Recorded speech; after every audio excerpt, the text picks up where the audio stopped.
another episode of the Low Life Podcast.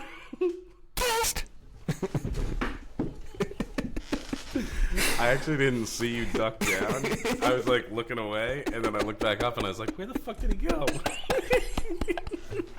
Gotcha, bitch. That was great. Welcome back to the motherfucking Low Life Podcast. We got a Q&A episode coming up, and these are always wicked fun. These are like some of my favorites because we get to field questions from you, the viewer. So fun. And there's a little bit of shenanigans in the comments section. You know, if someone calls, like, if you're like, oh yeah, we're going to party, and someone's like, yeah, we're going to get up to all sorts of shenanigans, nothing cool's going to happen. Nothing dangerous. Nobody's going to get fucked up. It's going to be a gay-ass party. So if anybody ever uses that word shenanigans, you're shampooing your hair that weekend. Yep. It's going to be Lamesville, bruh. Oh yeah, we got up to all sorts of shenanigans. Like what? What's a shenanigan? Because I fuck shit up when I get. I've been to a bar called Shenanigans before. Really? Yeah, it's pretty cool. I don't remember where it was, but I just remember it. Yeah. But anyways, all sorts of shenanigans. Shenanigans. Yeah, fuck the shenanigans, dog. All right, let's do the 3 S's. Shows, sponsors, shout-outs. Let's start with our sponsor, Rodney and Enoch, out in the mitten. Bump Shop Diaries. BumpShopBackroom.com. Buy one of our enamel camp mugs. Get some of the hardtail blend. I'll send you a $5 off code. I'll most likely forget. You'll have to reach out to me and say, hey, you fucking asshole. What is this, some sort of fucking scam? And you mother sucker. I just forgot. And then I'll send you the $5 off code. But Bump Shop Diary, go subscribe or follow the podcast, and go to bumpshopbackroom.com for coffee, t-shirts, and other shenanigans. Shenanigans. Shows.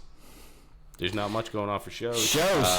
We just talked to Dano, El Dano from No Luck Paintworks about right before we started recording. We had him on to talk about the Indian Larry block party. Sounded like a blast. I think maybe we should talk about maybe getting him,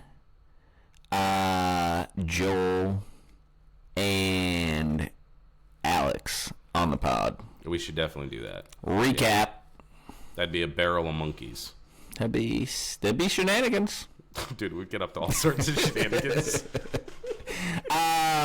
Listen, we got the weekend you're hearing this is Keene Swap. The fucking swap meet of all swap meets.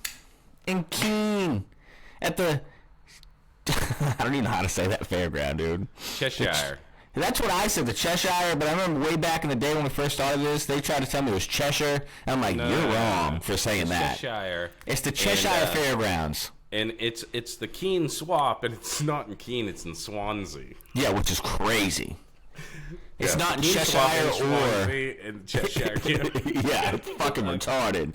But that's coming up this Sunday. It's always a banger. Whether you need parts or not, go check it out. All the fucking local homies are there, just drinking beers and getting into shenanigans. It's always a good time. Yeah, I'm going to be there raising some shenanigans. It looks like 71 and sunny. It's a fucking awesome ride up there. If you're interested in riding out to Keene, hit me up. We'll roll out from my house. I'm not going like super early. I'm hoping. Let me check. I can check live on air, I think. When is my football game? What the fuck is this bullshit? No, it is Sunday. It is I don't think I'm going to make it. Fuck. So give me a list. God damn it. I'll pick you up all the parts you need. Yeah, so anyways, get out there. It's always a fucking good time. Like I said, whether you need parts or not, it's always a lot of fun. There's always a good amount of parts during the fall. Check it out. Next, we got the Merrimack Valley Motorcycle Swap Meet.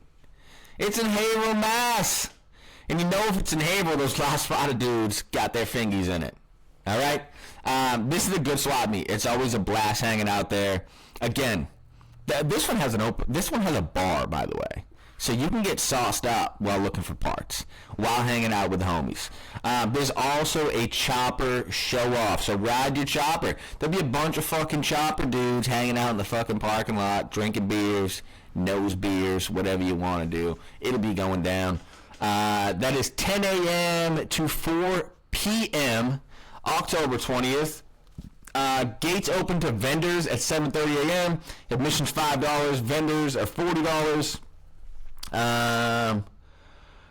For vendor information, email mvmswapmeet@gmail.com. The address is the American Legion, 1314 Main Street, Haverhill, Mass. Helltown, baby. Yeah, that's a good one. Do not miss it. They got good pots, dude. It's a lot of fun. Good pots. Good pots, dude. You got any shout-outs, bro? Fam? Shout out VP Customs. Hey, these are homies. We met them back at the block party last year, and then we met up with them again at Deadbeat. Started talking like, hey bud, we need to get you guys on the fucking pod, because I think people dig what you're fucking doing. Also, his brother runs Rhino's favorite fucking podcast in the world. So locked it in. They are coming on in, I think, 2 weeks from now. Next week's episode. So you can look forward to that. That's going to be a fucking banger. That's going to be a wicked good one. For you guys, I don't know how many people seen this. Mariah Harmony. I don't know if you know her. She's kind of a big deal. Her bike got fucking stolen in New Mexico. Don't bring your bike to New Mexico, dude. The second bike of somebody that we've known that their bike got stolen. Give her a follow on Instagram. Check out the post. Share it out. Help her find her fucking chopper build. Yeah, that sucks, dude. I saw that.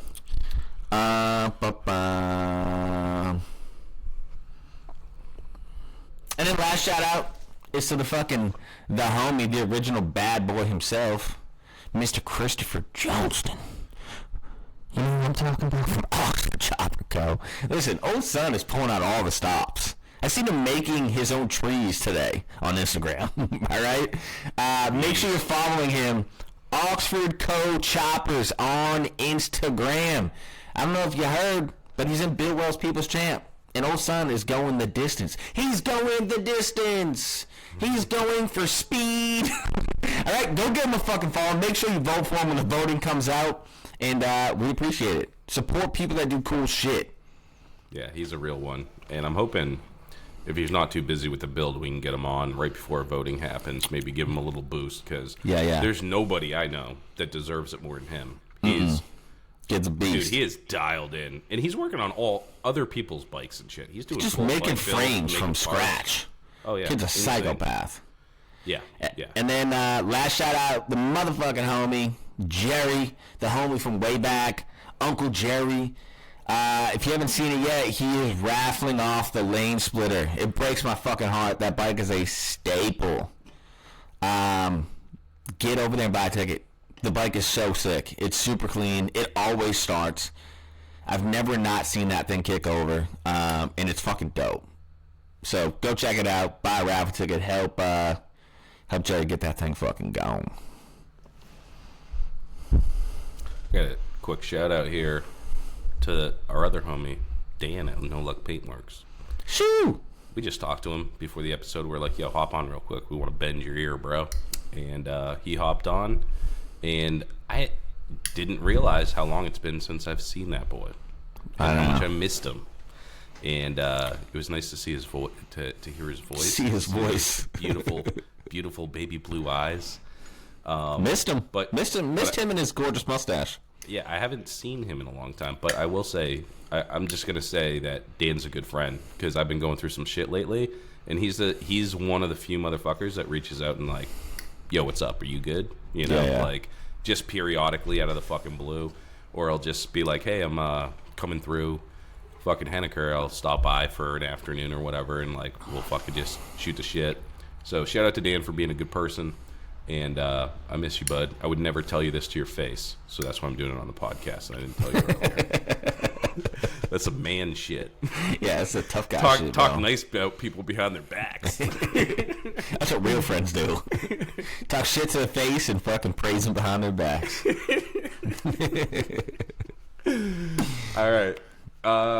We good to hop into this Q&A? Because we got a lot of burning questions here. Let's get in it. All right. You guys know the drill. I got them pulled up. I'm going to read them, and then we're going to answer them to the best of our ability. I didn't have a lot of time to prep, so I might not have the best answers. Shoo. Me neither. I was at my kid's football game, and then literally came here and turned the computer on. Yeah.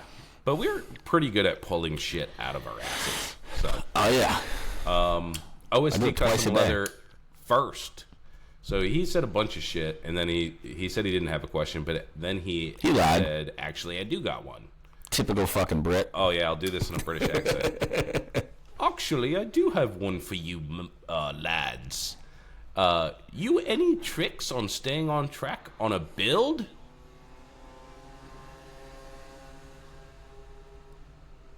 Was that a motorcycle at your house or my house? I think it was at your house. Oh, okay. It's like someone just rode a dirt bike by your house. Did you see both of our ADHD? We just stopped and like our eyes followed the noise. Just like every time we hear like an engine, we're just like. I wasn't sure if it was like a sound effect that you did. I was like, dude, what the fuck? It was like perfectly timed at the end of the question. I don't even know what the question was. I can't understand that British accent. Put down the fucking crumpets, OSD, and talk English, okay? We talk English in this country. Just kidding. He's English. All right, anyways. Any tricks for staying on track with a build? Staying on track with a build. No such thing. Yeah, I guess my only advice there is the build itself has to be something that you're super stoked on. Yeah. Like, if you just have a project and you're not like, I can't fucking wait to ride this thing down the road, then you're not gonna find the motivation. And I've had 100 of those projects that I'm just like, they're half built, or I get it up on the lift and I'm just like, I'm not feeling it, and I resell the fucking thing. So the only trick that I found that really motivate, you need to have the motivation to really fucking get it done. Yeah, and ideally not have ADHD. I'll come out here to work on this thing and I'll end up mowing my lawn. It's fucking insane, dude. Fixing your mower. It's insane. It's fucking stressful. Yeah, I mean, for me, it's like, you have to, like when I was building the shovel head, the commitment that I made is like, I'm going to do one thing every single day. And it doesn't matter if it's just like one wire or starting to create like a part or like getting something going, you know, like get it going and then come back to it and finish it. You don't have to, if you think that like for like a sissy bar, right? You don't have to finish it in one day. Just get it bent up one day. Just get it fitted up. Take your time. But the stoke needs to be high.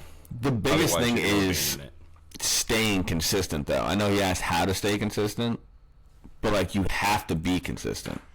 Because if you don't, it doesn't get. Like you lose the consistency by not staying consistent. If that makes sense. Like you gotta like be a whole on month it without touching it. Right. You know? Yeah, you gotta be on it, and like there's gonna be nights where like you just don't wanna, and you still gotta. Like Rhino said, just go out and get the pegs put on or something little, just so you still feel like, okay, got something done. Yeah, and especially if you're like, if you got family and shit, weekends are really tough to fit time in. But sometimes you need a block of hours to get out there and do shit. I used to wait for the family to go to bed, and then just use that for like a couple 2-3 hours to like unwind in the garage and just like poke around, not like fucking doing damage, getting shit fucking cranked out. Yeah. But, like, poked around, got some shit done. Do you know what I mean? Yeah, see, I like to do that in the morning. And I think it was like Long John Chopperco. He did mornings on his build. So early, dude. Like 2 a.m. But sometimes I just happen to wake up super early. So if I wake up and start drinking coffee at 3 in the morning, I got like 3 hours before the family wakes up, and I'll just go tutor. Well, I was real good at, like, on Friday, I'd bring the family out to dinner or whatever, come home, hang out with them, watch a movie. They would all fall asleep. I'd go out in the garage and just work until Saturday morning, and then rip with them all day Saturday doing whatever, and then just sleep Saturday night. That way I would just bang out 10 hours in the garage. I need my fucking beauty sleep, bro. Oh, I can't tell you how many. This doesn't happen by accident. I cannot tell you how many times I've worked 24 hours in a shop. No. That's why if you've ever been in any of my shops, none of them have windows. If they have windows, they have trash bags over them. And all the lights are on, the music's fucking bumping, and it's like a casino in there. Yeah, just drinking beers and fucking. I don't know what time it is, dude. I walk into my garage when the sun's going down, and then I walk out of my garage when the sun's coming out, and I'm like, sick. That's fucking crazy. Got shit done. That's giving me anxiety. But yeah, that's some tricks. Make a schedule that suits you. If you have kids and shit, it's gonna be way harder. If you don't have kids, then if you just like have a significant other or something, you should be busting out 3 builds a year. Yeah. I mean, if you don't have kids, you should be. It's easy to find time. Just get motivated, find the right thing. All right, we gotta move on. Oh, our girl Angel Claw. She just went to Glory Days. Yeah, she just won Sexiest Bike. Yeah, stud, dude. Yeah, well deserved. She changed it from Angel Claw pinstriping. Her handle's Angel_Claw. Nice and neat. I like that. The claw. If you could go on a ride trip to anywhere in the U.S., unlimited funds and PTO, where would you go? West Coast. See, if I had unlimited funds and PTO, I would circumvent it. So I'd go down south to the Keys, and then I'd come across the south through Texas and all that bullshit. Go down into Mexico. Well, she said U.S. So I'd stop on the border. And then I'd go up through California, the whole motherfucking thing. Yeah. And then I'd go up through the east, like right on. Well, that's kind of like how I was picturing it. Like, I mean, like riding out to the West Coast. Like a cross-country trip. Just because, like, I've always wanted to ride. The outline. You don't have to go through the whole center. That's all dead. Like, and I'm fine with if I don't go down south and then I cut across, I'm fine with that. Because I've always wanted to go the other way. Yeah. I want to do, like, the northern part. I want to come up through, like, Colorado and Montana and all that, and then drop into, like, California, ride the coast there. Like, that's the part I really want to ride, is all that shit. Yeah.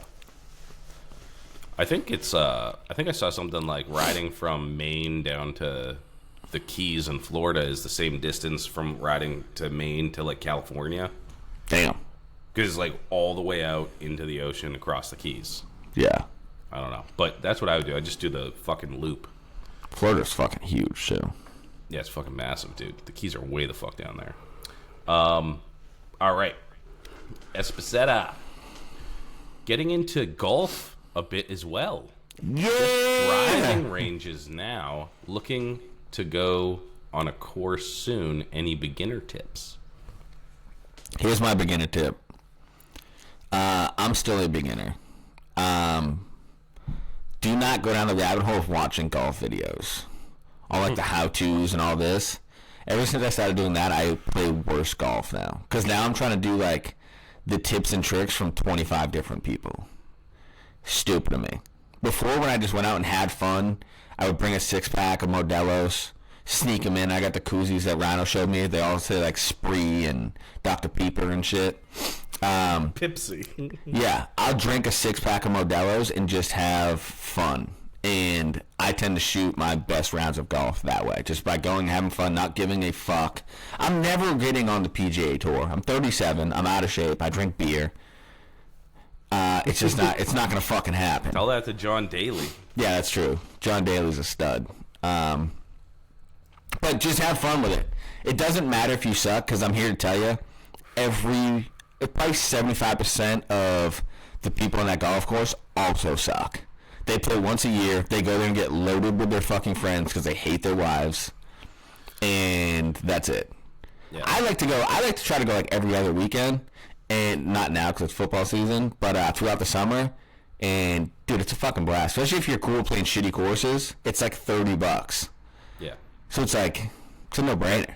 That's a couple of good tips. Is go to shitty courses to start, ones that are like super cheap because they don't care about like attire, and like you can just the people that go to those courses are beginners too, right? There's not like dudes that go to country clubs that are like members and stuff there, so you don't have those guys. And then here's the other thing: if you suck and you're on like your 17th shot or whatever, just let people play through. If there's dudes behind you, just be like, play through. Sit in your golf cart, drink a beer with your bud, let them play through. The other hot tip is find 2 other guys that also like to play golf, and go with 3 guys or 4 guys, because you don't want to get paired up with somebody else.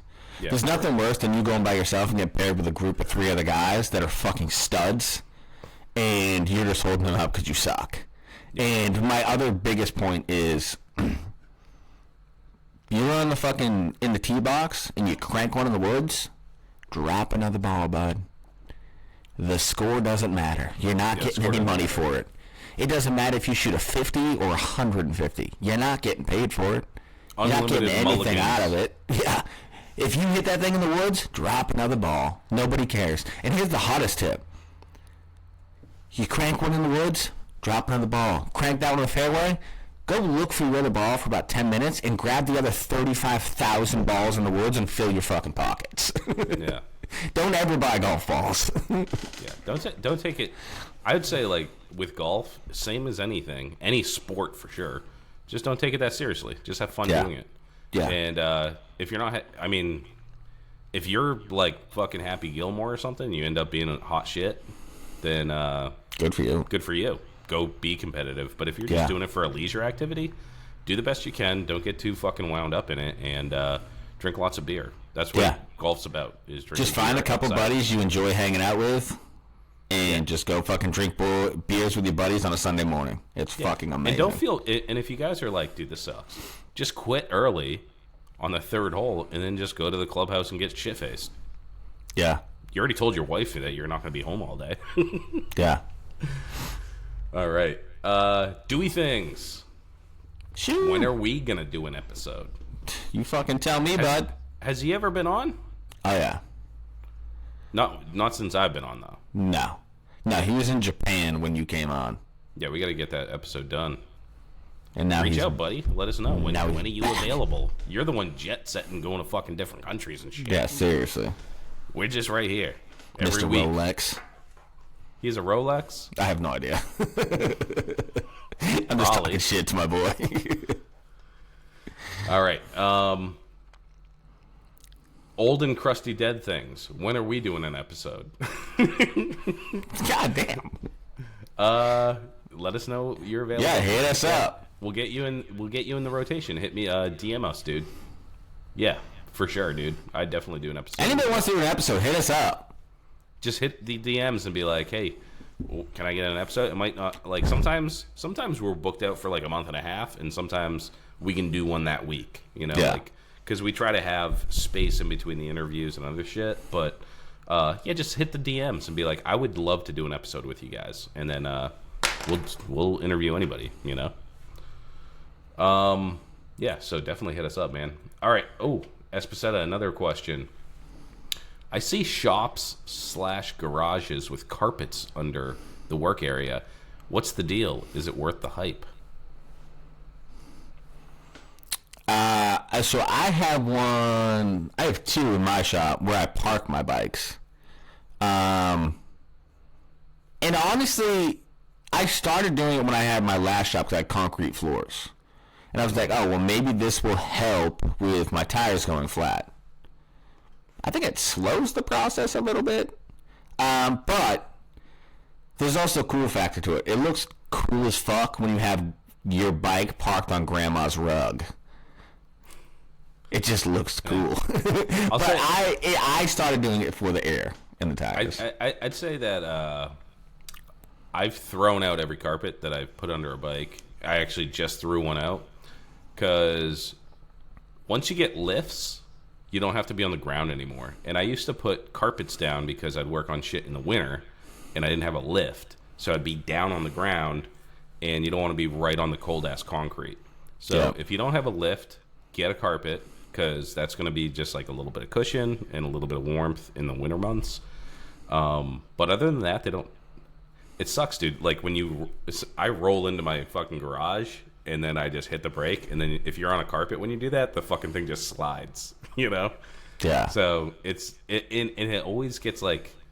Shit like gets under it, like you'll kick a wrench under it and you'll never fucking find it. So they're kind of a pain in the ass. So if you have a lift, no carpets. If you live in a cold area, carpet works. If you live in fucking Florida, you don't need one either. All right. Grandma's carpet, though. I wouldn't put grandma's carpet. She wove that out of like fucking... I do.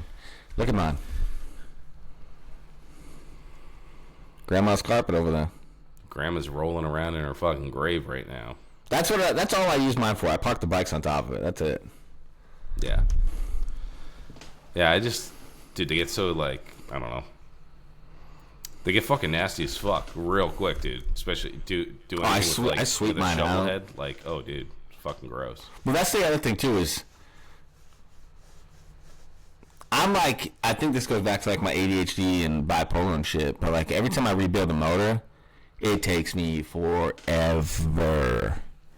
But the good part is I never have leaky bikes. So I never have to worry about like my carpets getting filled with oil or any of that shit. So I just have to sweep it off once in a while. Mr. Fancy over here never spills a drop of oil. Never.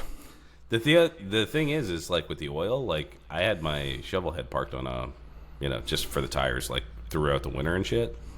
But it leaks oil, and then you don't ever mop that up. You don't put fucking kitty litter or whatever on it. It just stays under the carpet and stains your fucking shit. I'm not a proponent of the carpet. I would say... I love it. Yeah, I wouldn't even fuck with it. If you're going to be working on the ground, I would say just, like, get a fucking yoga mat or something to lay on. They're, like, way cheaper. I've never worked on my carpet, ever. No? I literally only have it to park bikes on. Yeah, I mean, before I had like a legit lift, the Harbor Freight lift, I just used it so I wouldn't be fucking on ice cold concrete during the winter. That's the only reason. No, it makes sense. And then I heard that the tires and stuff, but it doesn't seem to help. My tires all went flat on the fucking carpet. So, Espaceta coming in hot, dude. He has another question here.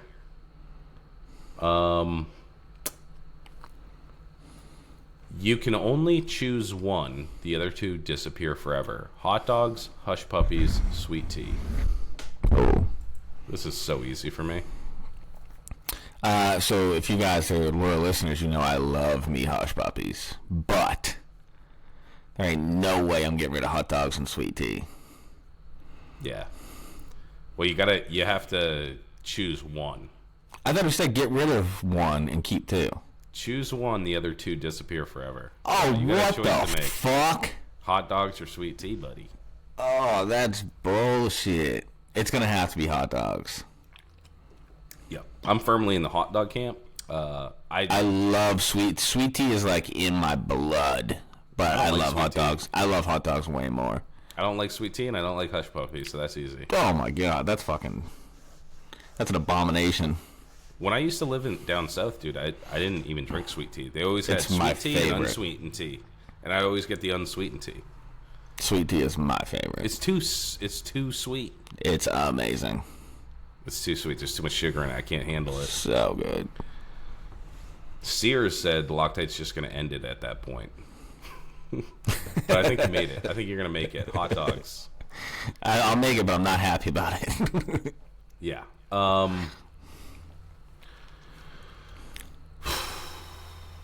Tedesbro, a boy from Long Island. I saw he was down at he was sending me fucking videos from the Indian Larry Block Party, dude. Mo sucker. Shit right in his backyard. He was sending me fucking pictures of that dude that put shit on his head. The dude had a full trash can full of trash. I missed our boy this year, dude. Yeah. I saw they had the same DJ, too. Yeah. The guy that was drowning us out. And a bunch of the same old vendors and stuff. I was watching those videos. I'm bummed that I didn't get to go to that, but just bad timing. Didn't have the time, man, this weekend. I got a shit ton of stuff done at the house, though. My garage has water, hot and cold, bro. Oh, shit, you got it done. I got it done. Sick. I dug a fucking trench. I fucking drilled the holes. I ran the pecs. And I have a sink in my garage for the first time ever. Super sick. Yeah. I'm hoping to have a shitter in here soon, too. That's dope. Yeah. Just need to figure out what the penalty is for having your shit just run into your backyard without going into septic tank. Yeah, I don't know how good that is. Just have it go right onto the children's playground right behind the garage. Yeah. Just put it right in the duck pen. You're just slipping around on it. It's like fucking Woodstock 99, dude.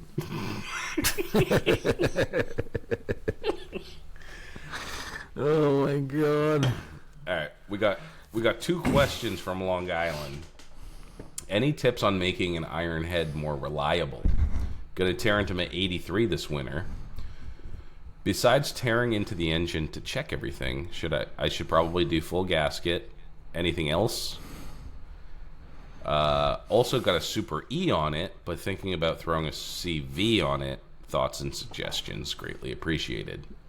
I mean, the CV thing I think is a no-brainer. Just put a CV on it. Yeah, put a CV on it. Just because it's show one is less thing to worry hot about. dogs and CVs. Yeah. Put the CV on. It's going to be less headaches.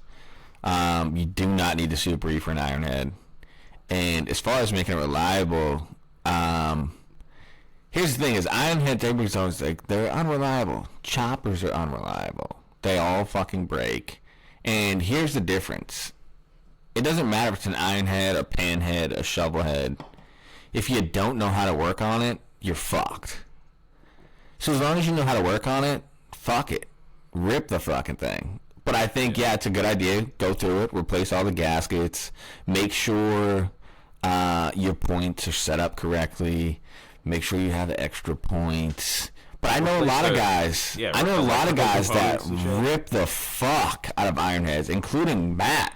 Yeah, I was gonna say, he rips that iron head, and it's definitely doable. It's just all a matter of iron heads. I think got a bad rap because a lot of people bought that as their like first chopper because they were super fucking cheap and they didn't know what the fuck they were doing, how to work on them, etc. But I think, especially him, he obviously knows how to work on shit. He's a mechanic, yeah. Yeah. I don't think you're gonna have a fucking problem, man. Yeah. I would say that, like, yeah, I think, dude, Matt's is way older than that, too. I think his is, like, 60-something, like 69 or 68. And he rode that thing no motherfucking problem, you know? Yeah. He's got the mag on that, right? Yeah, dude. It's the sickest, best iron head I've ever seen. And he rips the shit out of it. So I would say definitely, like, if you have any iron head questions, hit up Matt, Kick Me Customs. He knows iron heads really well. I mean, he chose that. Yeah, that dude could build any bike he wanted. He built that bike on purpose. Yeah. So, you can make iron heads reliable. You know, we give it a lot of shit on the show, but it's just like they're old. That's a 40-something-year-old bike. So your shit's gonna break. I'd say, gaskets and probably a few other things if you open that engine up. Probably a top end. It's due for, depending on how long it's been sitting and shit. Might as well. Because, again, to your point, Locked, it's like people get these things almost finished, abandoned projects, and then they fire it up, and it's like, dude, the fucking piston rings are 47 years old. You know, like, never been cleaned out. There's and they've just been seized to the fucking cylinder walls. You got a Super E on it. I bet the guy didn't fucking tune that goddamn thing right. I bet everything's so you're just washing the cylinders. Yeah. So I would say, do a top end gasket kit, short money, easy to do that at least, and then throw a CV on it, and I think you're probably going to be good. There's something about the bottom ends on those, like rod bearings or something like that, throwing rod bearings, but I don't know. On the 83, that seems like a late enough iron head that fucking, maybe that's not a problem. I don't know. I've never actually got an iron head to run, but my first Harley was an 80 iron head, and that was fun.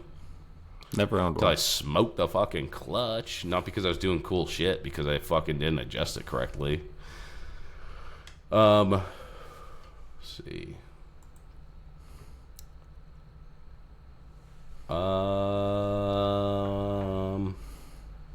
Evo Trash Rat. What is one absolutely essential modification you would do to any build, chopper or otherwise? What's one that you see people do that makes you shake your head in disgust?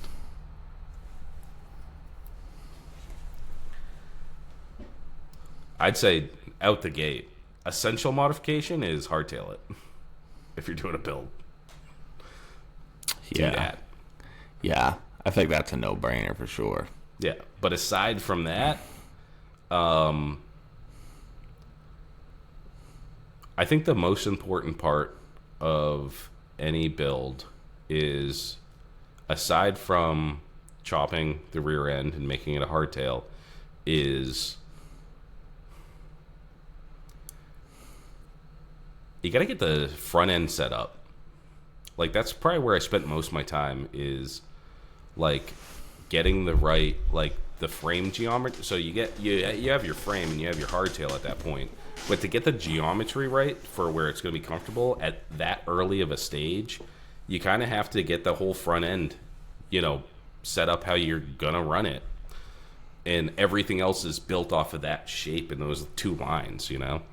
So I don't know if that constitutes a modification, but I would say, like, you definitely should not run a stock front end. So I guess it is a modification, right? So definitely don't do stock. You're going to hardtail it. You have to adjust the front. So hardtail number one. Number two, figure out if you're going up, if you're going down. And when I say front end, I mean the forks or the springers, the wheels, and the handlebars. That whole setup. That has to be right from the get-go for anything else to work. Yeah, I was going to say the seat and the bars, just on the same fact of what you're saying, is like getting the right geometry of the bike. Because it doesn't matter what other modification you do. If the thing sucks to ride, it sucks to ride. Yeah, I guess you're probably right about the bars is probably the second most important thing, because it doesn't matter what your front end is. If you extend the bars way the fuck up or whatever, like to get the seating position that you want. So, yeah, I mean, the bars is probably, you're not running buckhorns. You're not running the fucking standard ones. So you have to change those out. So I would say, yeah, probably like picking out the right bar. It's really fucking hard to find the right bars. It's tough. I cannot tell you. Every build I've done, I've bought at least 3 or 4. Multiple sets of bars. Yeah. Because it's like you get them and you're like, these will look dope. But then you get them and you sit on the bike and you're like, this ain't it. Yeah. And that sucks because, yeah, dude, pound for pound, I have more handlebars than any other part in this fucking fucking garage. So because many. You buy a set and they're fucking expensive. Or you make a set and they're still expensive. And if it's not the right fucking fit, you don't just chuck them. And you can't return them. So you just accumulate bars, and cool bars, and you usually end up trading with your buddies. But, yeah, dude, definitely bars. I'm going to say bars. You're chopping the rear end if you're listening to us, so just go ahead and do that, and then figure out the essential modification would be how to make those bars. I would say, too, get them custom made or make them yourself if you are able to, because the ones that you buy, none of them are great. Like the mass-produced ones, I haven't found a set that are, like, really great. Yeah. It's like, okay, rabbits, Z's, apes, this and that, but it's like the mass-produced ones they're kind of expensive, so you're kind of already like, I mean, I guess they're chromed and shit. Some of them, but I would suggest making your own bars. It's pretty easy. Yeah. Okay, so what's one modification you see people do that makes you shake your head in disgust?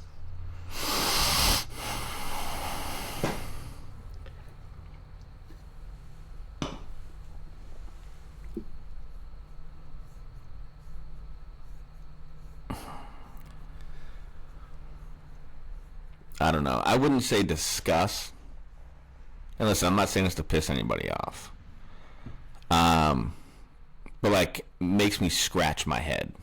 I don't want to say disgust because I don't really give a fuck what anybody does to their bike. But like one that makes me scratch my head is like when you see a guy get a sporty or like whatever and do everything to make it look like a chop, but don't chop it. To do the struts? Because like, yeah, like you do like the hard struts and you do the 6-over and like the tough guy bars and the upswept exhaust and like you try to get the seat as low as possible, but the frame doesn't let you, so you end up putting like a weird fucking seat on it. Yeah. And fine if that's like what you're going for, but don't settle for like. And listen, I was that guy. I did not want to cut my bike in half when I first started doing this because I was afraid I would never have a motorcycle again. And then thankfully, I met Grease, and he also wanted to do that, and I was like, well, fuck it. If he's not going to have a bike, at least I'll have somebody that does not have a bike anymore with me. We can walk together. Yeah, we'll just take walks in the park together. We'll just so I know, listen, I know it's fucking scary, but like if you do want a chopper, don't settle for a swing arm chop when you really want a chopper. Don't put all the work in, because I'm here to tell you, once you do eventually chop it, all that shit's useless now. Because none of it fits, because your geometry is completely different now. So anything that worked when you're sitting up on top of the bike, now you're sitting down like this, it doesn't work anymore. So you spent all that money for no reason. So and like I said, it's not a disgust thing, it just makes me scratch my head. It's if the end goal for you is to get a chopper, make the bike look cool, lower it a little bit, put some cool bars on it, but then leave it at that and just collect the parts you want for when you chop it. Yeah. Because you're wasting your money if the end goal is to chop it. I gotta say, like, so along those same lines, first thing that came to my mind was like struts, because they don't look good. I mean, I guess they're marginally better than a fucking shock, but then you're just fucking up the way that the thing handles. So you might they as well ride terrible. Shocks, you know? They ride worse than a rigid. Yes, 100%. So you're kind of like just fucking up the bike. But I would say there's the holy trinity of disgust is struts, lowering blocks, and tank lifts. Yeah. Those are all things that make your shit look proper, but it's just like way overpriced garbage. If you look at that bike and you're like, that's what I fucking want, do it. I don't give a fuck. If that's like what you want, fucking build it. Yeah. But if the end goal is a chopper, don't do any of that shit because you're going to be pissed later that you spent all that money. Yeah. One thing I'm going to say that's kind of controversial, and again, it's just my opinion. I'm not a big fan of the Crazy Franks fenders.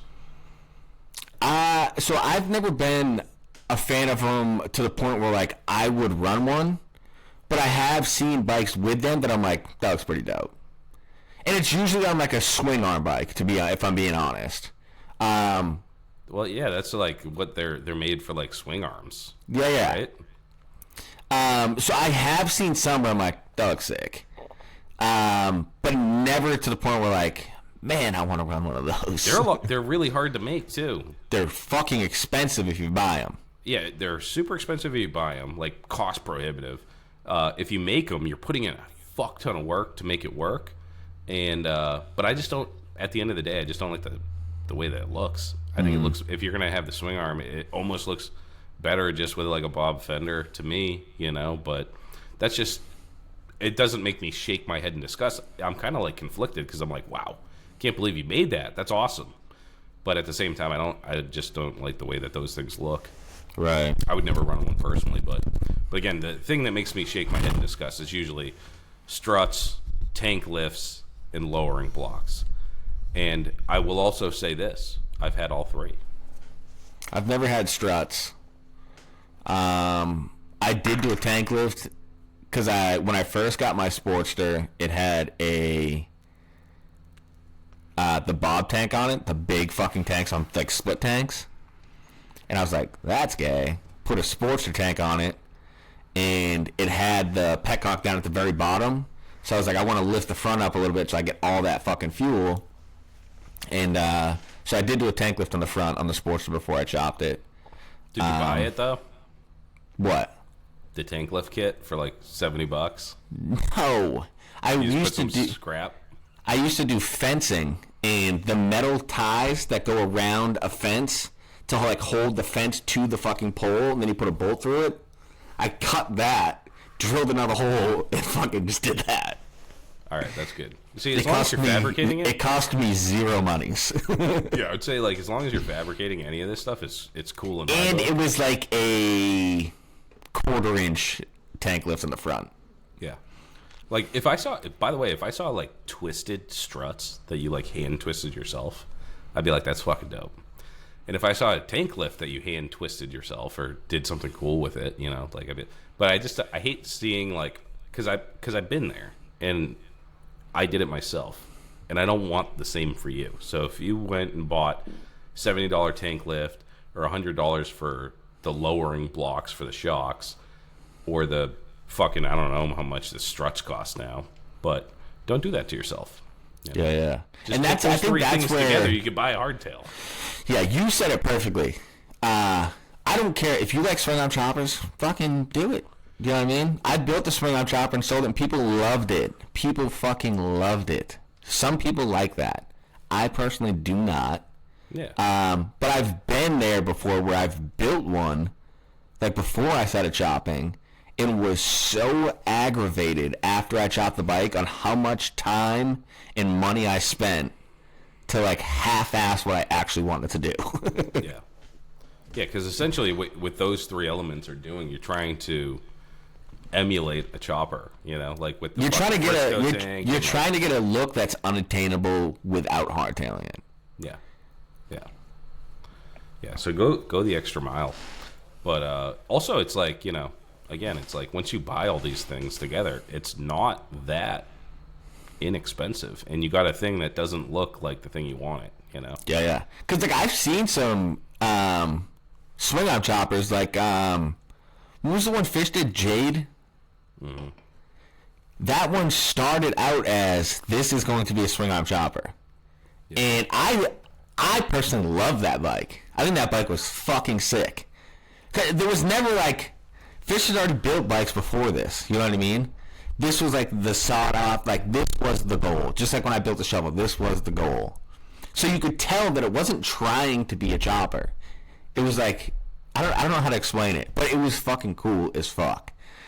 For all you guys that your fucking crotches are getting moist right now and all fired up and your nuts are itching because you're so aggravated, I'm not saying I hate your swing arm chopper.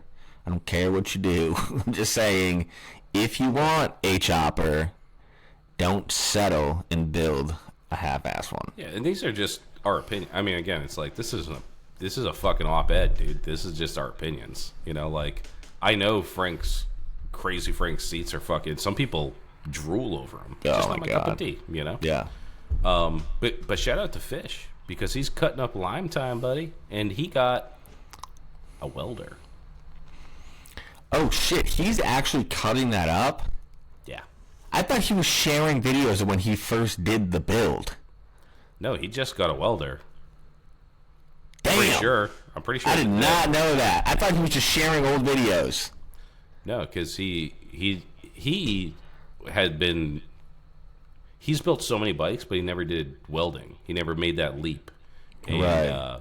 He finally got a welder, and now it's like he just posted something about it, like thanking a couple people because it really does open up so much. So much, dude. Dude, actually, I just want to say too, welder is the most helpful tool that you will ever have for building a bike, but also in your life. Like I told you, I was running lines through my basement to my garage so I could have some water. Well, guess what? I had to make a fucking tool, because when you're drilling through fucking cinder block and your bit's only this long, it ain't long enough to go through both ends. So what did I have to do? I had to take a chunk of fucking steel and then weld the bit to the end of it so I could get all the way through the block. And if I didn't do that, I would have probably had to go to the fucking hardware store and drop $60 on an extension for a 3/4 inch masonry bit. That's a conservative estimate, you know? Yeah. But me, I just tap, and it takes me 2 seconds. Just tack, tack, tack, and then boom. Yeah. You're yeah, gone. if you have a welder and a cutoff wheel, you can build anything you want. Yeah, you can build tools on the fly, man. Anything you want. You have to have a welder. If you're building bikes, I would say that you're not building bikes until you have a welder, because there's so much you have to. So much of the build is welding and fabricating. That's the fun part, honestly. It's the best part. When a part you made, you put on it, like even if it's just like a headlight mount or, like a tab to mount something in a clever area or whatever, it's just like, that's how you problem solve, you know? Like when I was building the shovel and I had a oil tank, but it's not bolt-on shit. You have to fabricate. You have to build tabs. You have to make stuff to make it work. And the easiest way to do that is, unless you're rich or you want to waste a lot of money buying like boutique stuff, I mean, like, get a welder. But I was so pumped to see him fucking welding on that thing, dude. And that's sick. Yeah, dude, it empowers you to do whatever the fuck you want. You got to be able to weld. You got to be able to move metal. So, shout out to Fish, man. Good on you. Super cool. Oh my God, Espaceta again. Old son took an Adderall today. I think his handle's going to be the name of this episode. Espaceta Q&A. Espaceta had questions. We answered them. About to run 2 open chains on the Shortster. Any good chain wax or lube that doesn't get sent to East Jesus all over me? No such thing. Or should I resign myself to being covered in oil?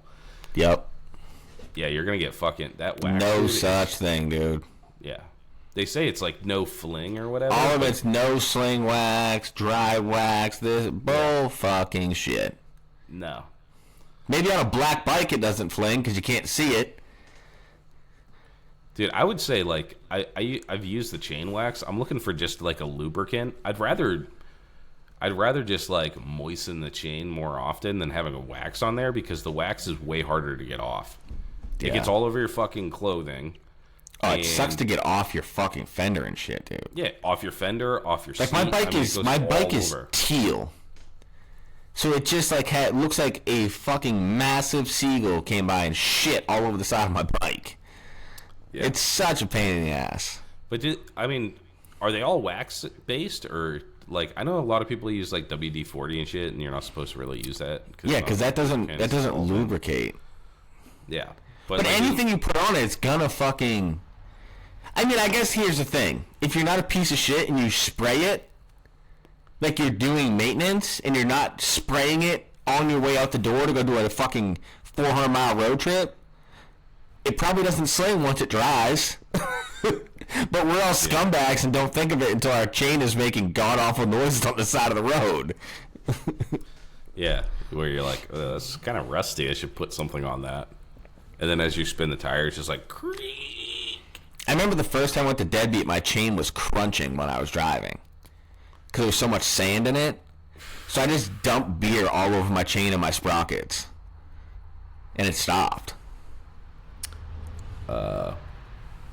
Salad dressing is also, I know someone that used that. Get some Italian dressing. To fucking lubricate a bicycle chain before he hit a ramp and opened his head up. Damn. A little fucking balsamic vinaigrette on the fucking chain, dude. Maybe try some fucking KY jelly. See if that works. Yeah, maybe a jelly would get work. A water base. I guess you can lube it up with anything you want, right? Yeah. I'd love to hear fucking hawk 2 of that thing. Yeah. I use just like the spray chain wax stuff. Throw a fucking Diddy party and just put some baby oil on that bitch. The other thing is like with the chain wax, you're supposed to put it on. You're supposed to apply it while the chain is hot. So they tell you to take it out and then come back and put it on the chain. Maybe that's like part of it too. None of us do that. Nobody does that. Sometimes I just put it on cold. I mean, I never. Yeah, I'm just definitely like I'm usually doing it as I'm leaving, so I'm like, oh, it'll warm up. Yeah, so maybe we're just every time. That's how I do it. Mm-hmm. I mean, I don't mind it that much. Like, it just gets all over the place, and I don't really clean my bikes, so it's just kind of like, all right, it was just greasy and shitty looking. But yeah, if you're cool with that, it sucks to ruin like a shirt, like a cool shirt that you own or something, because that chain wax doesn't wash out. It just like it's just part of the shirt, you know. But I'm open to suggestions. If anybody has some fucking good waxing or lubrication for chains that doesn't fuck up all your shit, I'm all ears. Mm. All right, Elvis Quanbeck. Oh shit. The master of Malort. I started working at a bike shop a while ago. Fucking love it. Hey, that's cool, dude. Because he was a bartender, right? My boss has a vapor honer. I like where this is going. That he uses once in a while, but has not been able to get him to use it to remove gaskets from surfaces. Instead, I have to pick shit with razor blades and Scotch-Brite. Should I tell him to stop being a soft cock and use it on gaskets, or am I wrong? First of all, if you work at a motorcycle shop, there's definitely a Snap-on truck or a Mako truck or something that comes. Get yourself some gasket scrapers. They're fucking amazing, and you can do an entire motor in fucking 15 minutes with one of those things. It's fucking amazing. Yeah, you know where I am on this one. Oh yeah, you want to throw the whole world on a vapor honer boner. Vapor hone that shit, dude. I did it. I just remember when I was doing my Sportster, and I'm just like sitting there with a fucking, because I was doing it at a Fat Man shop, and we're sitting there, and we've been there for hours, you know, and it's fucking mad late, and we're sitting there with fucking razor blades, and just every once in a while, you just take a little gouge out of that aluminum, because you can't speed up the process, and they don't come off that easy when they're fucking been baked on there for 30 plus years. I took it home and vapor honed it in 5 minutes, and it was perfectly clean, no damage to the gasket surface. So I'm all about removing gasket. Like, here's the thing, you can start it with a gasket scraper. This is what you need right here. This is from Mako. I swear by these things. Come on, focus. This right here. These absolutely crush. Here's the fucking part number for you too, so you can even ask for it. These things absolutely crush. I don't care how baked on those gaskets are. You will get it off squeaky clean in minutes with one of those. Yeah, well, here's the other thing too. Is they're a lot of money though. They're like $120 for those. If you're vapor honing the gasket surface, you have to do the whole part. It wouldn't make sense to not do the entire part. And that's something that you would have to, it's a considerable amount of time, you know, so if you're motor out. Yeah. Like you would, so if you're just, I mean, if you have something like a rocker, that's 20 minutes in the vapor honer. But the thing is, when you're doing a shop, you have to charge that time back to the customer. So yes, it'll be better for the gasket surface, cause it's not going to fuck it up. But you have to do the whole part. If you just do the gasket surface, that fucking thing is going to be completely full of fucking sediment and shit and glass bead. But it's a good way to make money. I would say, like, defer to the customer, you know, upsell them. Be like, hey, look, we can scrape this shit off, or do you want us to vapor hone your heads so they're perfectly clean, you know? Yeah. So yeah, I would say that it's definitely an awesome way to remove gaskets, but you can't just use the vapor honer for just gaskets, because again, you have to like put that in like an ultrasonic cleaner, or fucking like get it, you know. I would stick with Loctite's recommendation for those little scrapers. One thing that I miss, and this I suspect the EPA had a hand in, CRC used to make a gasket remover spray. And you can't get it anymore. It was like a recent thing. Like, I had a can of it. It fucking, you spray it on. It's basically, you can actually use it as a paint stripper too. It's some caustic ass shit. So like, I used to use it because you know how like aircraft stripper and all that shit got pussified, and they took all the good chemicals out of it. Well, they must have, like, the gasket remover must have flew under the radar, because I used to use that shit, yes, to remove gaskets, but also to remove powder coat and paint. And I ran out of it, and I went to go reorder it. Can't find it anywhere. So they must have passed some fucking new cool law where you can't have shit that actually works. But if anybody has, they don't have airplane stripper anymore. Yeah, well, they have it. It just sucks. Yeah, doesn't work. Just for our audio listeners, the thing I didn't even think that I was showing the fucking tool. It's a 2-piece carbide scraper kit from Matco. It comes with one that's wider. I think it's like an inch wide, then one that's like, I don't even know what it is, probably a 1/4 inch wide. Part number is CSS2. $94, $94.95 for 2 scrapers. You won't be fucking disappointed. And if you get it off the Matco truck, it's lifetime warranty. They're fucking sick. That's a pretty good deal. Next up, we got Chewy Era. Chewy. Making the trip from Australia to the U.S. for next year's Sturgis and Deadbeat Retreat. What shows in between are worth the trip? When's Sturgis?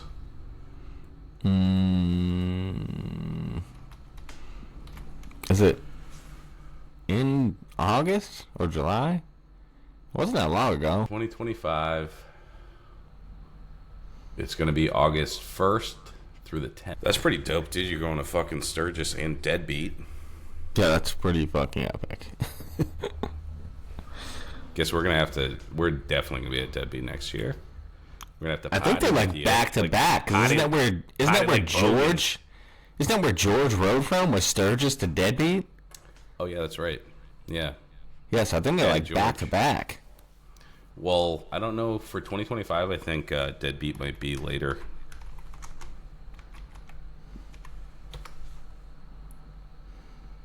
Deadbeat Retreat. It was early this year. It was at the beginning of August. August 25th through 27th. Oh, wait. No. That was last year. I don't know what they... Did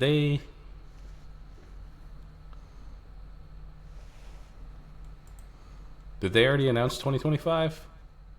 Yeah. They did it like the weekend, like on Sunday after.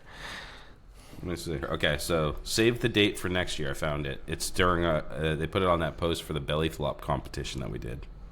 August 22nd through at the Blackthorn. So it's at the end of August next year, 2025. So yeah, that's going to be, I guess, I don't know how long you're going to be up here, buddy. August, the whole month of August, it looks like.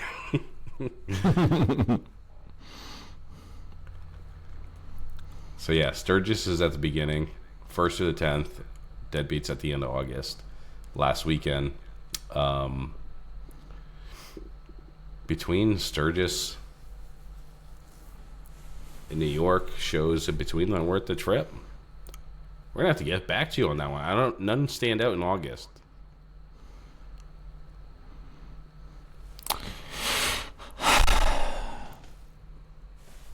Yeah, I can't think of anything Most that's of in them August. are June and July. I mean, besides if you're gonna hit Smoke Out. That's in September. Oh yeah, that's right. It is September. Yeah. There's really nothing in August I can think of. Backroads in August, isn't it? No, that's in May, dude. No. The backyard barbecue run? Yeah. That's in early. That's an early Back one. road. I thought it was August. Nah, dude. In South Carolina or North Carolina? There's some show in fucking August for sure. Oh, you're right. It is May 5th. Yeah. Dude, August is like... Is it... Oh, is it the Tennessee... Is the Tennessee one in August? Is it the Twin Rivers Chopper Campout? Yeah, it's Twin Rivers that I was thinking about. Twin Rivers Chopper Campout's August 9th and 11th.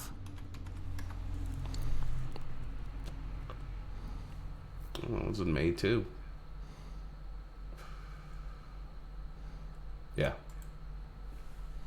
Twin Rivers? Yeah. Where's that one at? I want to North Carolina. North Carolina. Okay. Yep. All right, Chewy. Sorry about that, bud. That's going to be... hopefully you do come out for the whole month of August. We'll link up. I mean, especially if you're going to be out this way. I don't know what you're planning on doing, but I'm assuming you're definitely going to Sturgis. And I don't know if you're going to stick around for a month. I don't know what you do for work. But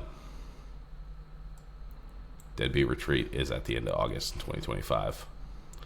Sorry to be the bearer of bad news. All right, we got a crank. We got so many more. Okay. Mall grab. Whatever happened to the hot dog cart idea? Haven't heard about it lately, and it really steams my beans. Well, thank you for using that term. ADHD happened. Yeah. I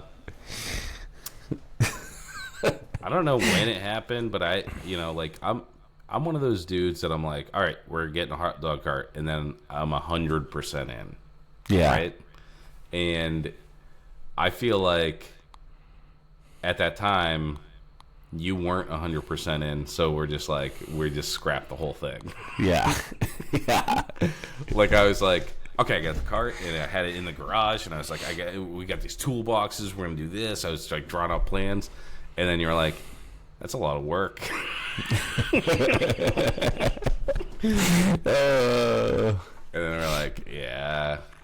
So I think what happened was that idea died on the vine. But I didn't give up. I still want one so bad. I keep on texting Loctite hot dog carts from Facebook Marketplace, and he just goes, lol. So I'm like, all right. I think Loctite's out on the hot dog cart idea, but I'm still in on it. And that's been my lifelong dream forever, is to quit my job and run a hot dog stand. Well, you haven't been too enthusiastic about it. I know. My life's been turned upside down lately. Yeah. And I think it was a timing thing, but yeah, man, it's like my saved search. I'm still looking at hot dog carts. Oh, I have it saved on my search because of you. Yeah. So it's gonna happen eventually. Just we were like, Icarus, and we flew too close to the sun, and we just needed to come back down to Earth for a little while. But it's still a long-term dream of ours. I'd really like to have a hot dog cart. 100%. I want to hit fairs and shit. If nothing else, like, it doesn't have to be that crazy. Like, ours was pretty crazy. It was a pretty lofty goal. It had, like, motorcycle conveyance on it, too. Like, ramps. Yeah, it had a fucking stage on it. And yeah. It was, like, moving parts. We could, like, swap it out. Yeah. So, maybe we just have to dial it back a little bit. I'm very ambitious when it comes to hot dog carts. But, yeah, man, I could go for a hot dog right now. I haven't had a good hot dog in a while. Yeah. Tell you what. Same. Oh, right. We got Benny Blanco from the Bronx. El Dorado Bar out in Troy. I like this question a lot. Steven Seagal, badass or fraud? Chuck Norris versus Seagal in their prime, and now who wins? All right, so as the story goes, Steven Seagal was made famous as a joke. Isn't he really karate though? He's like a fake. Oh shit. Yeah, he's like. Wasn't he down with the mob and shit though? No, I think he's just a big fat phony, and he's a tool. And the story goes something like, these Hollywood producers were like, dude, we could make anybody famous. Like, and they fucking put him in one of those stupid ass fucking movies like Steven Seagal kicks back. I'm just a chef on this train, you know? And they made this fucking silly movie that, by the way, I loved Steven Seagal. Because, like, during that, when I was growing up, it was Steven Seagal, Arnold Schwarzenegger, obviously, Van Damme, Walker, Texas Ranger. Yeah, dude, like, all those dudes that did the cheesy martial arts shit were, like, that was my fucking shit. That's all we watched. Roadhouse. Yeah, like, the shitty action. But specifically guys like Steven Seagal and, like, Jean-Claude Van Damme, they're, like, not supposed to be famous. They're fucking tools, you know? Steven Seagal's movies suck, and he's a phony, and he's also a fucking rapist, as I understand. Damn. Yeah. So, yeah, he was made famous as a joke. Some producers were like, hey, this is going to be funny. Look at this fucking idiot. Go watch a Steven Seagal movie, dude. Yeah, they're not good. The movie. I'll tell you right now, though, and he I can still rip through episodes of Walker, Texas Ranger. My first pickup truck was a Dodge Ram because of that motherfucker. So I think you know what side I'm going with. Dude, Chuck Norris, all the way. He actually, like, trained with Bruce Lee and shit. Like, actual real shit. He had his own posters and sayings all through my entire life of school. Yeah, dude. Fucking Under Siege, where he's a cook. I think he was a cook on a boat. He's like, I didn't ask to be a cook on this boat. He's a fucking loser, dude. And then all these other movies he did. Okay, so, like, Hard to Kill, Above the Law. He just slick back hair. He has his Beretta. He's a fucking tool. He talks like a fucking gangster, but he's not really good at fighting either. He pretends to be. But if you talk to, like, real fighters that, like, fought with him and shit, I don't even know what he does. He does, like, fucking Tai Chi or something. It's not even, like, a cool one. But Chuck Norris could beat the ever-loving fuck out of Steven Seagal. Probably to death. And past, future, prime, everything. Yeah, even if you had Chuck Norris now against Steven Seagal in his prime, I still think Chuck Norris could beat the shit out of him. Yeah. Yeah, have you ever seen Enter the Dragon, dude? Anyways, Chuck Norris is actually a badass. And he actually is, like, a really great fucking... And, yeah, he's a super great human. Dude, he went overseas during the Afghan and Iraq fucking war to, like, hang out with the veterans. My wife has a picture with Chuck Norris.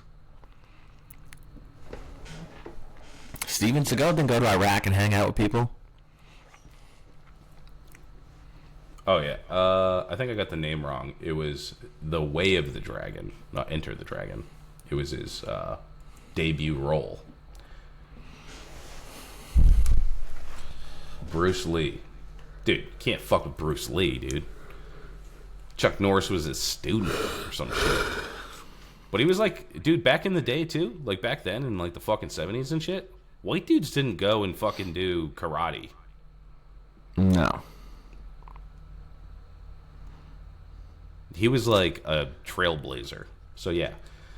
Steven Seagal, dude, I hate that fucking guy. Steven Seagal is such a piece of shit.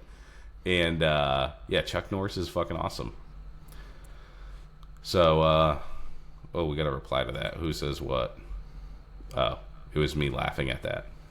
All right. Great question, Benny. Pizza Overlord. Fuck it. 2 questions. Well, you're not really pushing the boundaries here because Espaceta had like 9 questions this Q&A round. We don't put a limit on this. Unlimited questions. Yeah, just let it rip. Worst style bike build, and what's going to be the next big bike event in New England since Deadbeat has moved to New York? Interesting.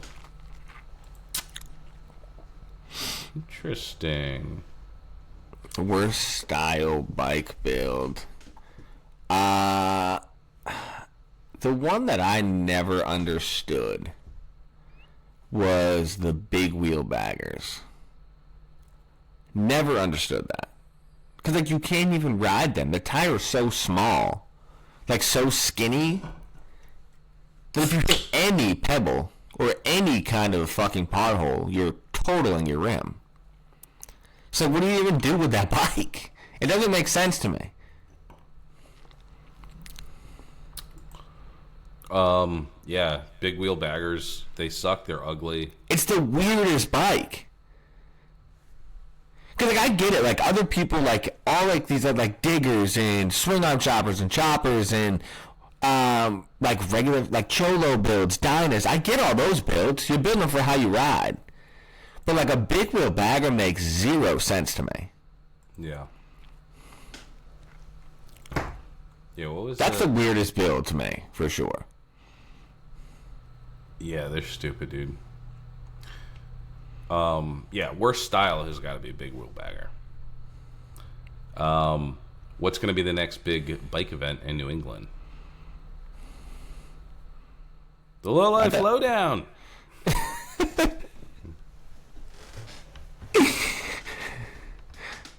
Yeah, I don't know. To try to fill deadbeat shoes in New England, that's tough. I feel like there's other questions that I'm not seeing here on my screen that are kind of in the same vein, but yeah, because this one says there's like 47 replies.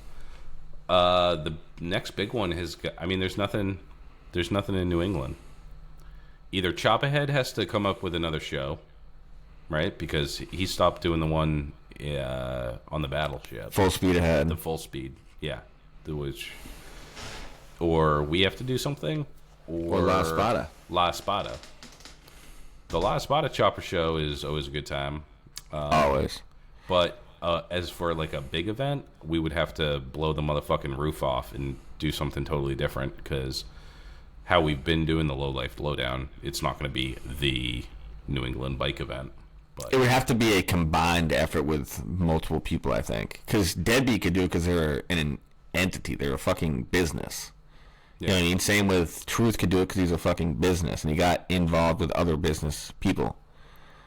For just three schmucks, me, you, and Dan, that got very small pockets, we ain't ever doing that.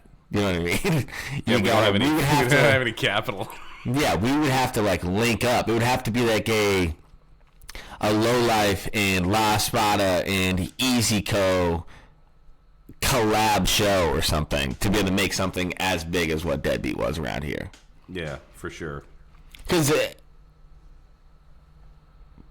people probably don't know, throwing a show is fucking expensive and takes a lot of fucking work. Yeah. And especially, that's just doing a day show. Imagine doing one that's 3 days long.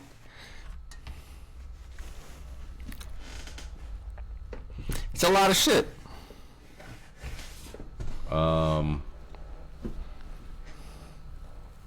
Okay, here we go. There's a bunch of hidden ones that I couldn't see, but now I see them. All right, Sears. You guys have talked about side hustles in the past. Do you think the Northeast is big enough market for mobile welding as a side hustle? And if so, is it worth getting state structural certs, or fuck it? This is the absolute best place to do mobile welding. Yeah. Because we have winter, and salt fucking destroys everything. And mobile welding is probably more lucrative than having a welding shop. Because a guy with a broken plow blade, he don't want to come to you. A guy with a broken tractor doesn't want to come to you. A guy that has metal railings going around his entire house can't bring his fucking house to you. Yeah. And as far as the certs, no. Not until you get like way bigger and you want to get into that structural commercial. Yeah, if you're gonna go work union, go get your certs. Yeah. But you're doing a side hustle, do not waste your money on that shit, because none of those people are paying you enough to go get certified and all that shit, and nor do they probably give a fuck or even know what those certs are. They want cheap, quick welding. Yes. And if you can offer that, then that's, I think that you could definitely do that as a side hustle, if not a full-time job. I would say start it as a side hustle for sure, and then just I think you'll find that you'll go full-time very fast. Yeah. Nobody wants to do actual mobile welding because, one, it's a pain in the fucking ass. You have to get a rig that's dedicated to that holds your bottles. You need to buy the equipment. You need to buy the converters. You need to buy whatever you need, a generator, whatever you're going to be running it off of. You need to figure out if you're going to do stick welding, MIG welding, TIG. I guess you could do all of them. You should probably be able to do all of them, yeah. I know some guys. I think the only cert you would probably have to get, depending on what you wanted to do, would be food grade. Because restaurants and shit. If you're going to do any kind of welding and, like, yeah, if you're going to do, like, stainless and, like, breweries, you need to have a food cert, I think. But that's the only one I would worry about. And I wouldn't worry about it until you fucking cross that path. Yeah, then you can probably get it easy. But I think that you could do very well if you know how to weld. Yes, agreed. I think that's a great thing to do for a side job because, especially as a side job, it's like, do it whenever it's convenient for you. Hey, can you come out and weld this? Sure. Make a couple $100 or whatever, and then you're done. Yep. And then if it picks up, you do your side hustle until it's starting to interfere with your day job, and then you quit your day job. Yep. Yeah, you should definitely do that, dude. Oh, you're not even going to believe this. Esposetta again. Coming in hot, dude. All right. I love it, though, dude. I really love it. Esposetta. He's one of the dudes. He always hits us up. He's always sending us fucking memes and shit. So yeah. I love the engagement. In all of your travels on motorcycles that involve long distance or camping, what is one thing you found to be way more useful than you thought now never leave home without? What's one thing you found way more useful than you thought and now never leave home without? A jet boil. A jet boil. Yep. They're very fucking small. They take up zero room in your pack. And I'm a big coffee guy. I'm not doing shit until I drink my fucking coffee in the morning. So no matter where I go, no matter how shitty my sleep was, whether it rained or I have a stiff neck from the fucking hammock or my back hurts from sleeping in my sniper tent, I still get to have a hot cup of coffee in the morning. And that is key for my life. Yeah. Because I can rough it without everything else. I've done it at Deadbeat, slept right on the ground. No tent, no hammock, no fucking nothing. No bedroll, no, you know what I mean? So it's like, that shit don't matter to me. But after doing a night like that, drinking up and having a hot cup of fucking black coffee, you can't beat it. And it costs $40 to get the whole setup. All right. I usually actually don't even drink coffee when I camp. Oh, God, what the fuck? I have to have it during the day, but like camping, it's kind of like leisurely. I cannot start my day without it. I don't usually even have any coffee. And not even because it like wakes me up. I just like, it like soothes me, like the warmth just like feels good. Yeah. For me, it's a Baja, a drug rug. A Baja Blast? No, dude, a Baja, the hoodie, the Mexican hoodies. They're perfect. So you roll them up, and you can they take up no room because you can strap them to your forks. And if you're cold, put on a Baja. If it's raining, put on a Baja. If you're sleeping, roll it up and use it as a pillow. I bring that when I go out on long trips, always a Baja, not a hoodie guy. You get a hoodie wet, dude. It's fucking gross. You get a Baja wet, I mean, the thing breathes too, so it doesn't matter like if it goes hot to cold, like it's the perfect camping, traveling thing is a Baja. So they're mad cheap too. When you go to the beach, there's Baja stores, they have them for like $20. I'm a hoodie guy through and through. I love the Bajas, dude. I wear hoodies year round, and I have probably 7,000 of them. Yeah, dude. The thing with hoodies though is like I've never been too hot in a Baja. You can wear it out in the sun. The fucking thing breathes. It's like knitted together. It's like perfect.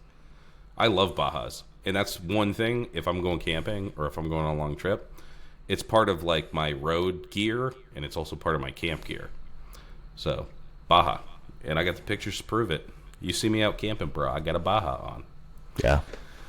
All right, Dustin Slow. Should I wire up my shovel with cloth-coated wire or plastic-coated wire? I say you should wire it up with plastic wire and do internal wiring on a shovel head. It's super easy. And use the cloth wire for if you have a tail light that you have to run down your sissy bar or something, and a headlight.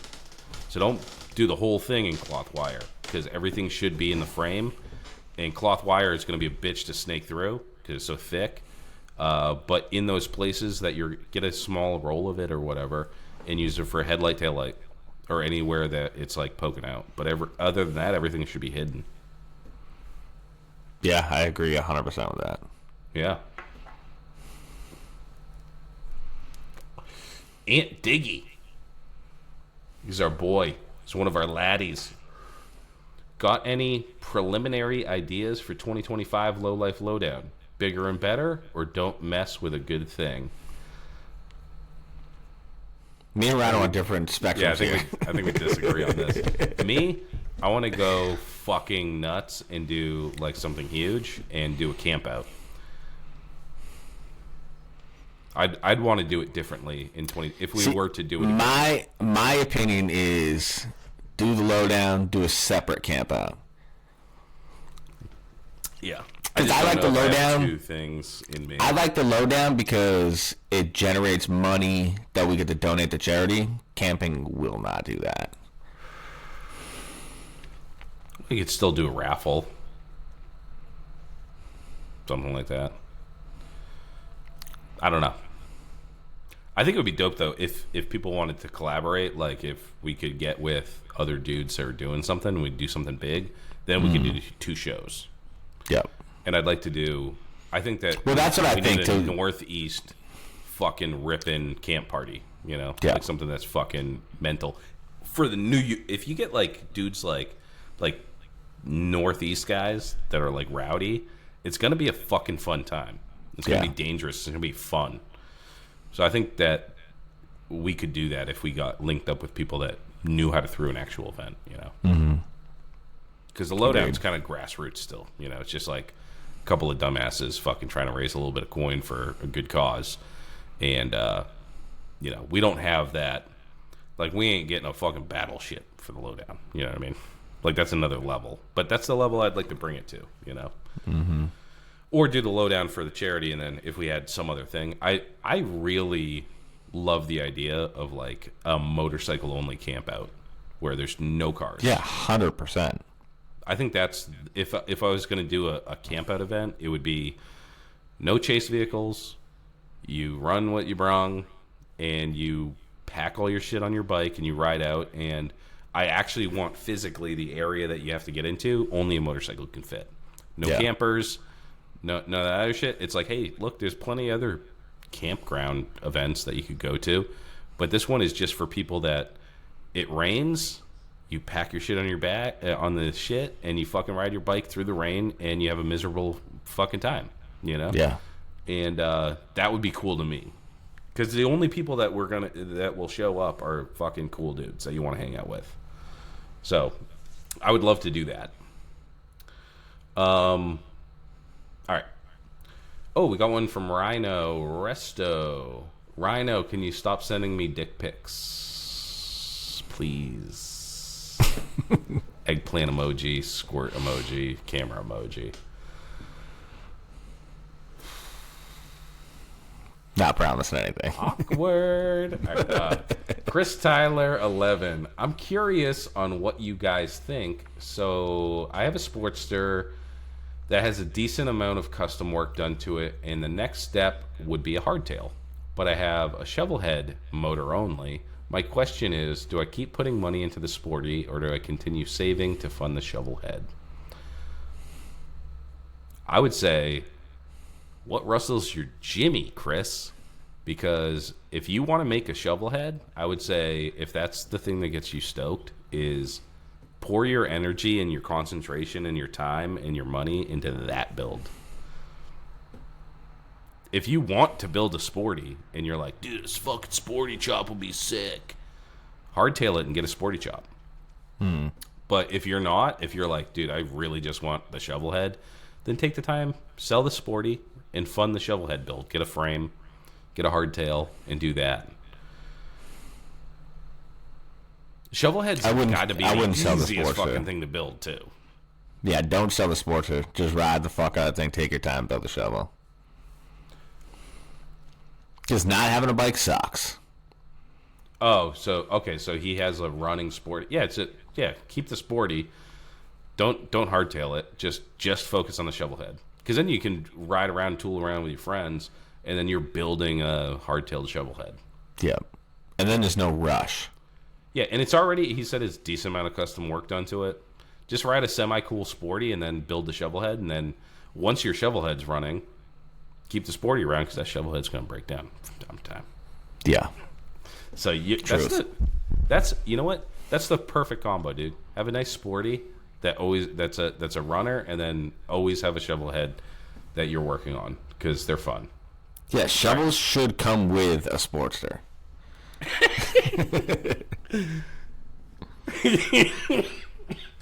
It's a package deal. A running Sportster and a shovel head that ran when parked. All right, Planet Jack. If you could have a guest on the show who has nothing to do with choppers, fabrication, or bikes, who would it be, dead or alive, real or fictional?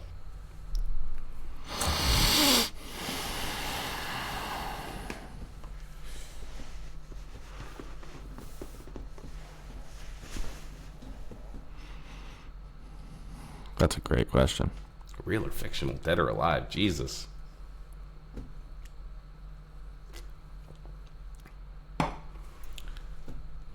I thought about this one a little bit today.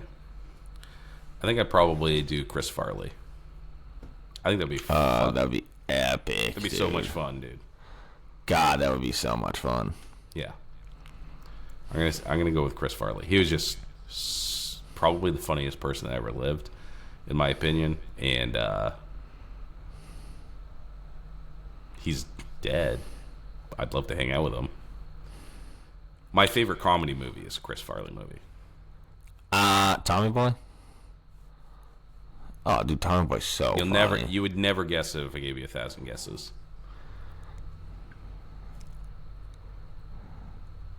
Almost What is Heroes. I don't even know if... no, I've definitely seen that. Has Matthew Perry. Yeah, I've definitely seen that. It's the Lewis and Clark thing. They go across. It's the funniest movie. Yeah. I love it.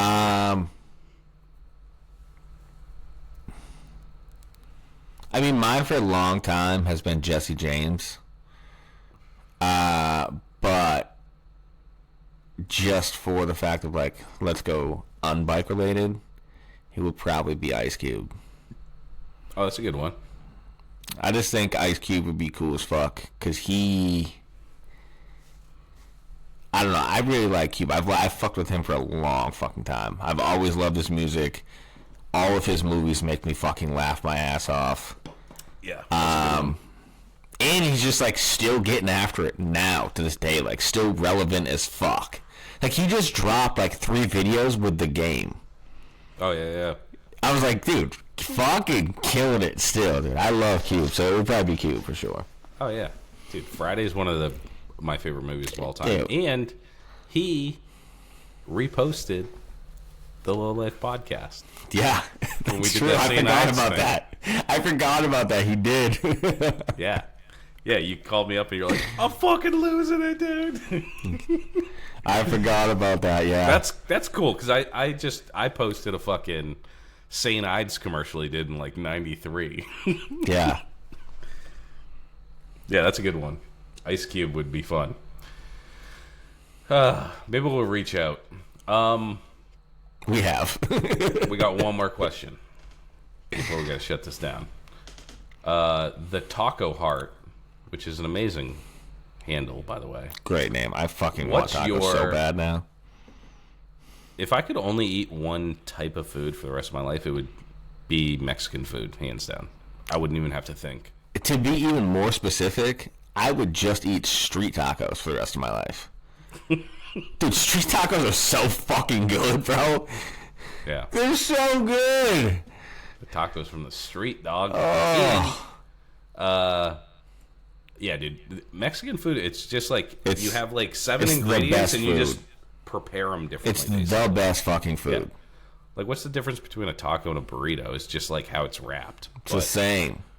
Yeah, but it's all great stuff lettuce, tomato, fucking avocado. Enchiladas, it's just a wet fucking burrito. Yeah. Yeah, do you want a wet burrito or a dry burrito? How moist do you want your burrito? It's so good. Yeah. Anyways, what's your favorite non-American bike you've seen chopped? Non-American, Easy for my me. XS 650. CB 750. It's been my favorite ever since I can remember because of Denver Choppers. Like, seeing the shit that they did, I was like, it's just... It was, back in the day, it was Harley or CB 750. And then, like, some Triumph guy sprinkled in there. Yeah, Triumphs are cool, too, but, I mean, XS 650, I think, in Triumph engines probably look the best to me. The CB 750, that engine is just so fucking big. That's why I like it, though, because it's so different. Yeah. So different. They're super cool. When they're, like, raked out, and, like, those things are fucking sick. Yeah. All right, guys. That's it.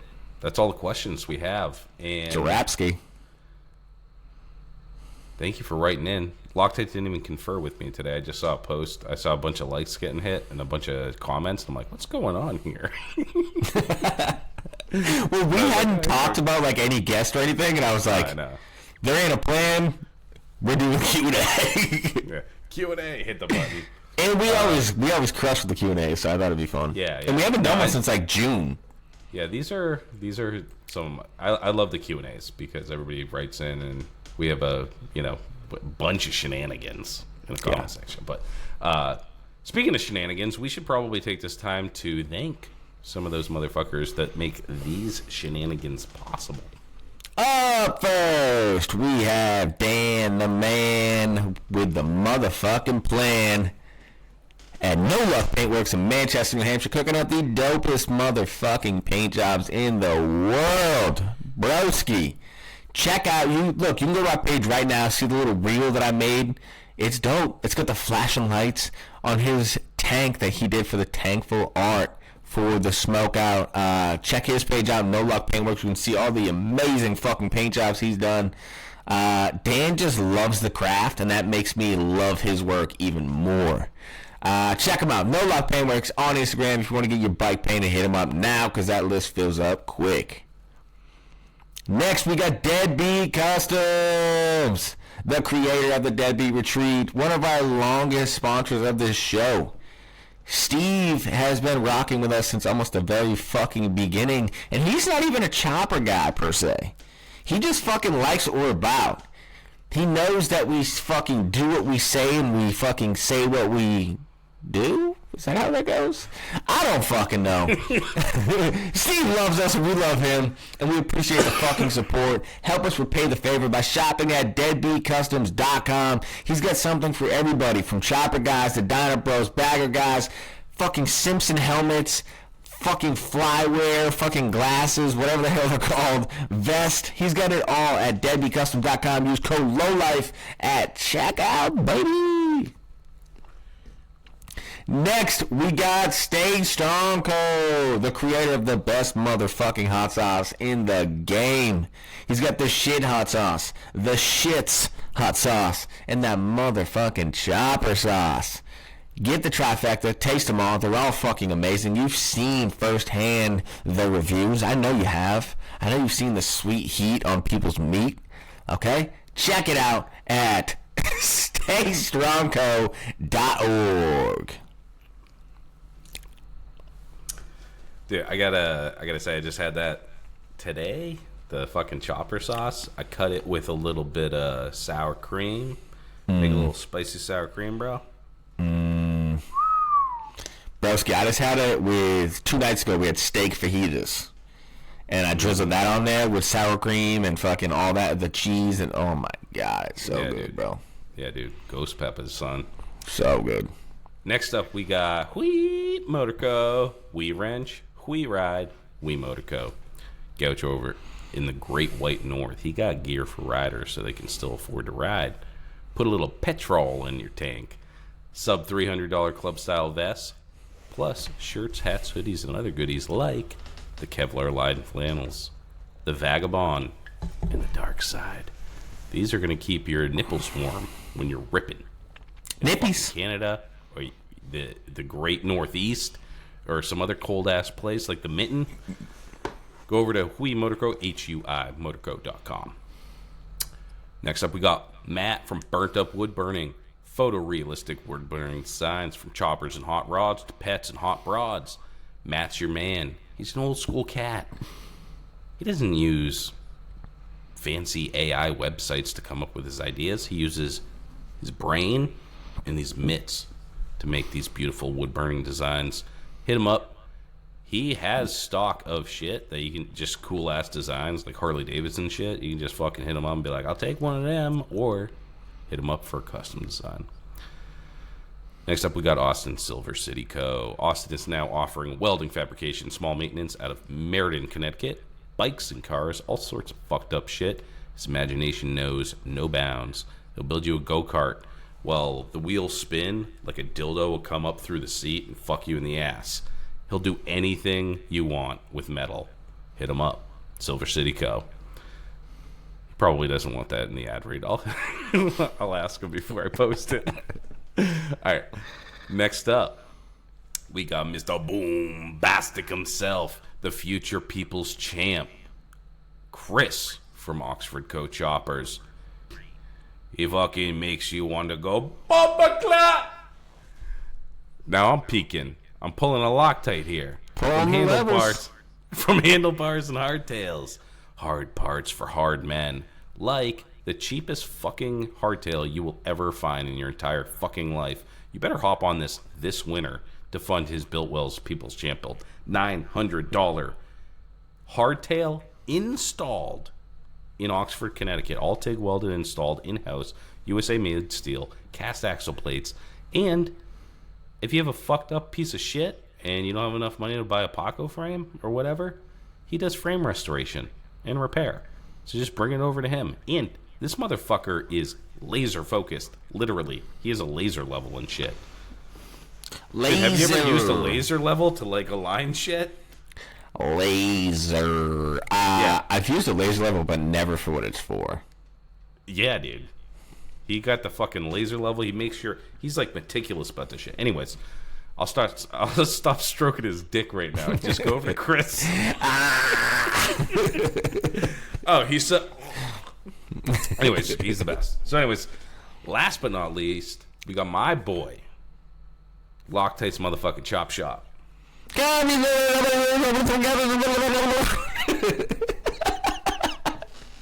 Listen, if you want some pinstriping, hit me up. You know the fucking spiel. Been saying it for 5 fucking years. Epping, New Hampshire, custom garage signage, bikes, whatever you want. I'll put some fucking enamel on it. Loctite Chop Shop on Instagram. And last but not least, this show. The Low Life Podcast.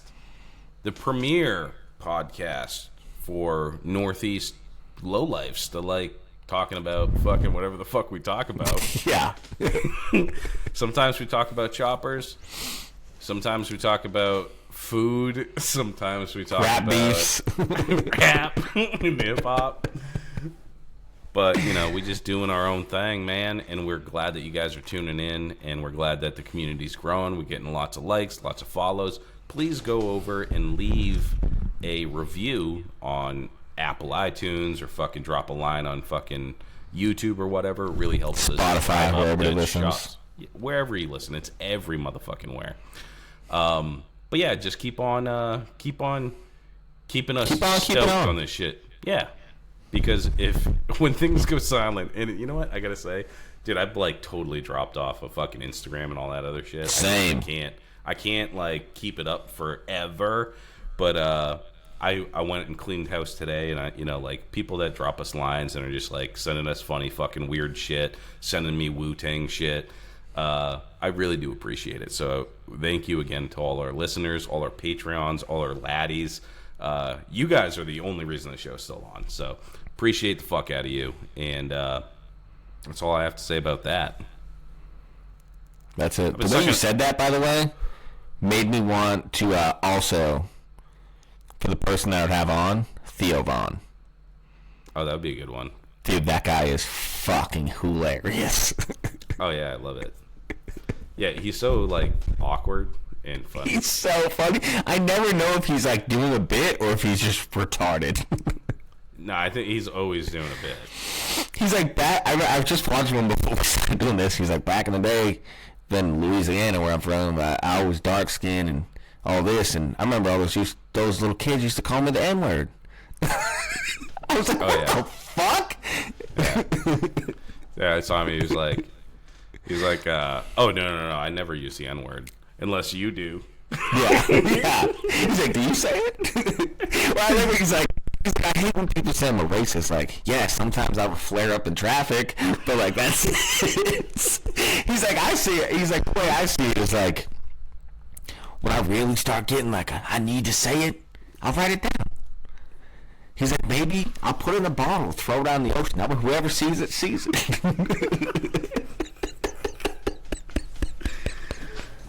Oh my god.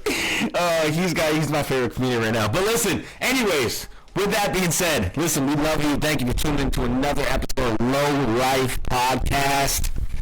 We love you. Good night. Make sketchy decisions. Build shitty choppers. Love what you do. Do what you love. And you'll never be disappointed.